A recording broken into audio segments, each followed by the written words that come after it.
የነዳጅ ምርቶች ላይ የ15 በመቶ ተጨማሪ እሴት ታክስ ቫት እና የ15 በመቶ ኤክሳይዝ ታክስ ተግባራዊ ይደረጋል ተብሎ ይጠበቃል። በነዳጅ ምርቶች ላይ በአጠቃላይ የ30 በመቶ ግብር በዚህ ዓመት ተግባራዊ እንደሚደረግ የፌዴራል መንግስት የ2018 በጀት ላይ ተጠቅሷል። በኢትዮጵያ በአሁኑ ሰዓት የነዳጅ የችርቻሮ መሸጫ ዋጋ በዓለም አቀፍ በሚወሰን ዋጋ መሰረት እየተሸጠ ነው። ነዳጅ ከመንግስት ድጎማ ከባለፈው ዓመት ግንቦት ወር ጀምሮ ሙሉ በሙሉ ተላቋል። በዚህም የተነሳ የምርት ዋጋ በተከታታይ ጭማሪ ሲያደርግ ይታያል። አሁን ደግሞ በነዳጅ ምርቶች ላይ የ30 በመቶ ታክስ የሚጣል ከሆነ እንዴት ሊኮን ነው በሚል በስጋት እየታየ ነው። በነዳጅ ላይ ጥቂት የዋጋ ጭማሪ ሲደረግ የትራንስፖርት፣ የሸቀጦች፣ የአገልግሎት ሌላውም ሲጨምር፣ በዚህም በተለይ አነስተኛ ገቢ ያላቸው ሰዎች በብርቱ ሲቸገሩ ይታያል። ታዲያ ተግባራዊ ይደረጋል የተባለው የ15 በመቶ ቫትና 15 በመቶ ኤክሳይዝ ታክስ እንዴት ነው የሚሆነው? ጥያቄውን ለምጣኔ ሀብት ባለሙያው ዶክተር አቡሌ መሀሪ ያቅርበንላቸዋል። ይህ በደምሳሳው ኢምፕሊሜንቴሽን ስትራቴጂው ምን እንደሆነ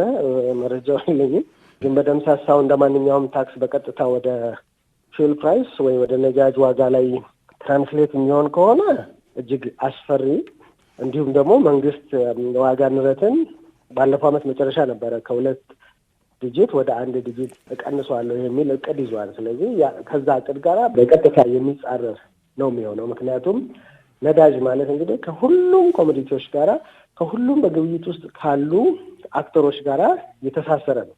ይሄ ደግሞ ማለት እያንዳንዱ በንግዱ ዓለምም ይሁን በሰርቪሱም በሌሎችም የኢኮኖሚክ አክቲቪቲዎች ውስጥ የሚሳተፍ አካል ይሄን ፕሮዳክሽን ኮስቱን ስለሚጨምርበት የነዳጅ ዋጋ መጨመር ያንን ትራንስሌት የሚያደርገው በቀጥታ ወደ ኢንድ ኮንሱመሩ ነው፣ ወይም ደግሞ ወደ ተጠቃሚው ነው።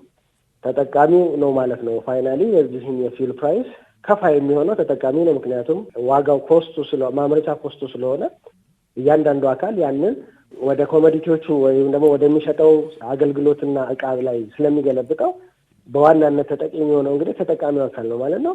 ይሄ የዋጋ ንረትን በከፍተኛ ደረጃ ሊያባብስ የሚችል መሆኑ በየትኛውም አካል እሙን ነው ብዬ አምነውኝ እና ሁሉም ሰው አንደርስታንድ ወይም የሚረዳው ነው ብዬ አስባለሁ። ዞሮ እንግዲህ ይሄንን የሚባል ነገር ወደ ኢምፕሊመንት ስናደርገው ወይ ወደ ትግበራ ሲገባ ይሄንን አይነት ችግር ይዞ እንዳይመጣ የሚተገበርበት አተገባበር ሜካኒዝም ይኖራል ብዬ እገምታለሁ። ስለዚህ ያ ካልሆነ ግን የነዳጅ ዋጋ መጨመር የማንንም ኪስ ጋር የሚደርስ በመሆኑ በዋናነት ደግሞ አነስተኛ ገቢ ያላቸውንና ኮንሱመር የምንላቸው ሸማቾችን በከፍተኛ ደረጃ የሚጎዳ ነው የሚሆነው። በዚህ ዓመት በነዳጅ ላይ ተግባራዊ ይደረጋሉ ከተባሉ የታክስ አይነቶች ኤክሳይዝ ታክስ አንደኛው ነው። ይህ የታክስ አይነት በአብዛኛው የቅንጦት ምርቶችና አገልግሎቶች ላይ የሚጣል ነው።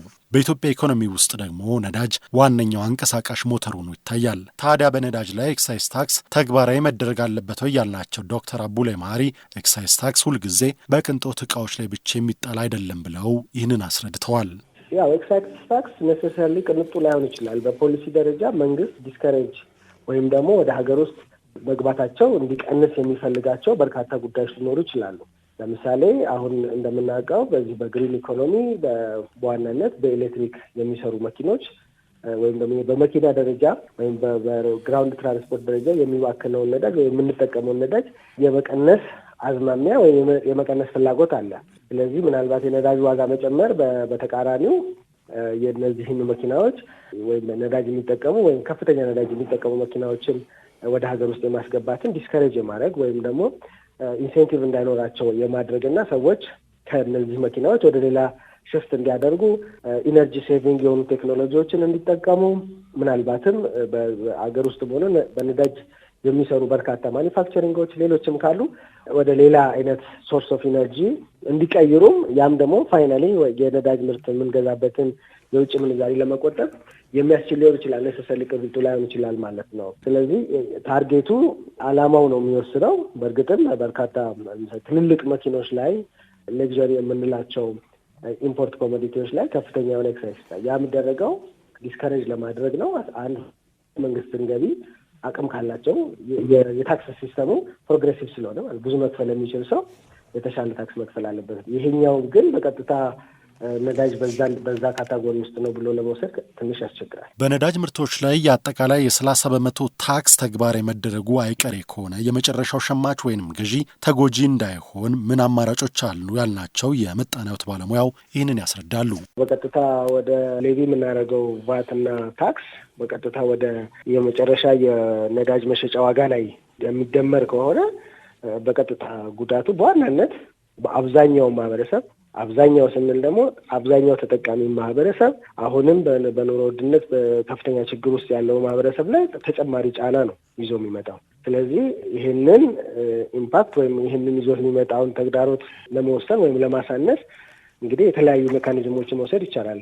ለምሳሌ የሚጨመረው ታክስ መጠኑን የተወሰነውን ፐርሰንት ምናልባት ወደ ኢምፖርተሩ ወደ መንግስት ሼር የማድረግ ኮስት ሼሪንግ አይነት ማድረግ የምንችልበት አለ። ወይም ደግሞ ኢንዳይሬክት ሰብሲዲ የምንለው ያንን ኤክሳይዝ ታክሱ እንዳለ ቢሆንም ፕሮግሬሲቭሊ እዛ ደረጃ የተባለው ደረጃ ለማድረስ በሂደት የሪስፖንሱን የገበያውን ሪስፖንስ እያየን የምንጨምርበት ይኖራል።